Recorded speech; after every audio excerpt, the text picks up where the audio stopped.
is a world. This is a world premiere. This is a world premiere. I done been through a whole lot, trial, tribulation, but I know God. Hey, Reg here, and welcome back to the blog. It's day 39 of my 60-day raw food challenge, and things are still going on smoothly. I'm really enjoying this challenge, and my thinking is that I will likely continue with it. I've been imagining myself including more grains, and so there's a chance that there'll be some wild rice. There's a chance that there'll be things like quinoa in my diet when this is done. And I've been thinking about whether or not I'm going to introduce root vegetables, which are really, really great for you. But my thinking is that might be something that I may be just not ready for root vegetables. I think that root vegetables for me tend to be connected to just binging, just like eating too much of them and wanting to get full on them, and then wanting to eat more, and I don't know. So I'm not sure how I feel about root vegetables. That said, I checked into my blog entry from 2012 and my 60-day raw food challenge then, and I made my blog from my commute coming home from New Jersey. So it was like 7 o'clock at night, and I'm on the back of a bus, and like the lights are flickering on and off, and it was just showing that even with doing a 2-hour commute, I was able to manage maintaining my raw food challenge. But it showed that some people are living lifestyles where it's more challenging than with others. So in a recent blog post, which I titled, "Can Being a Vegan Get You Fired?" I talked a little bit about how being a vegan might leave one marginalized from people that they really might need to be successful.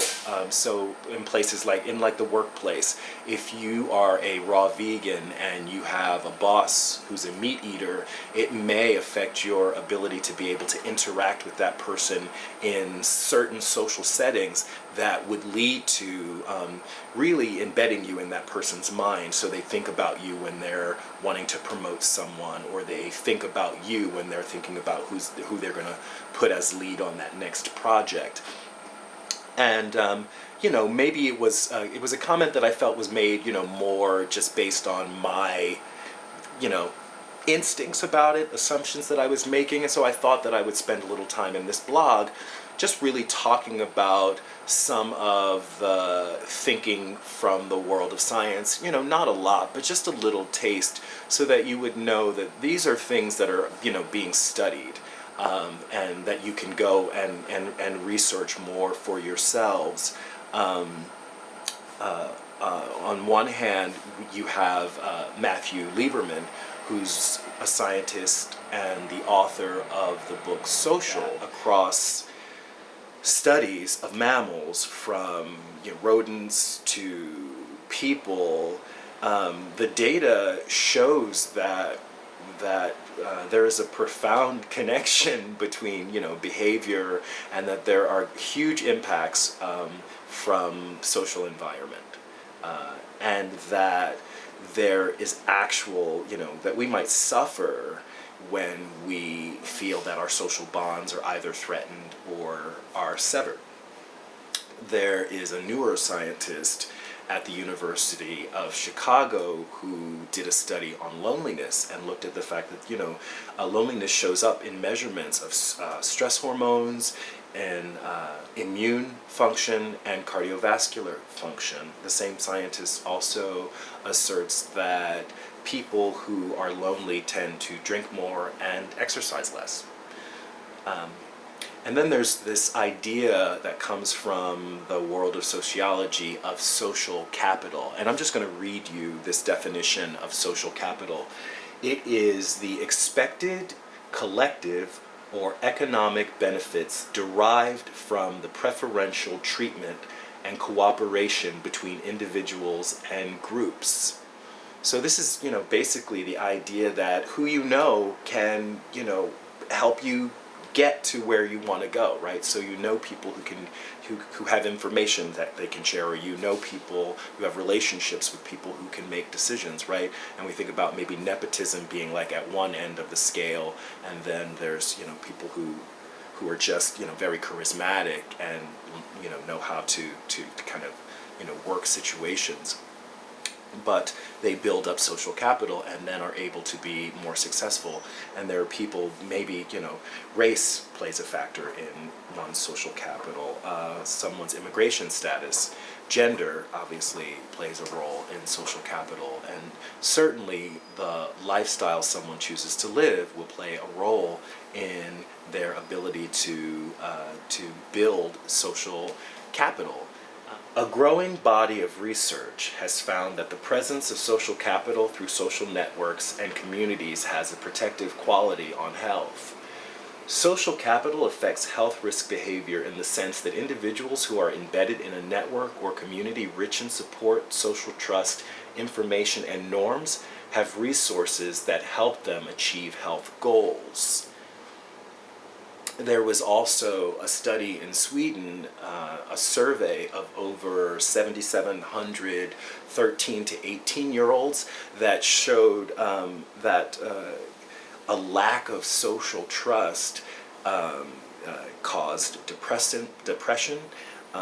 It also had an effect on musculoskeletal pain. So there was the mental effects of depression, but there was also this presence that actually people's bodies hurt because of a lack of social trust. So when we talk about how being a vegan and the marginalization that can come from being a vegan, we really do have to see that as having an effect on the health gains that people expect when they adopt that lifestyle. So you may be causing some damage by if you're not able to create a social network around yourself while you're changing your lifestyle. And I don't know that means getting rid of all of your old friends who are meat eaters either, because those are, if that is one's, it goes back to what Matthew Lieberman said, that there's, one may suffer from the rupture of social bonds, and so that's going to have an impact on one's health. So I'm going to leave that part there, and then I'm going to call out that FKA Twigs. That's what I'm listening to right now. FKA Twigs put out an EP called Melissa with a very odd spelling, and I gave that a listen, and it's a really mellow work, and I'm going to suggest people give that a listen.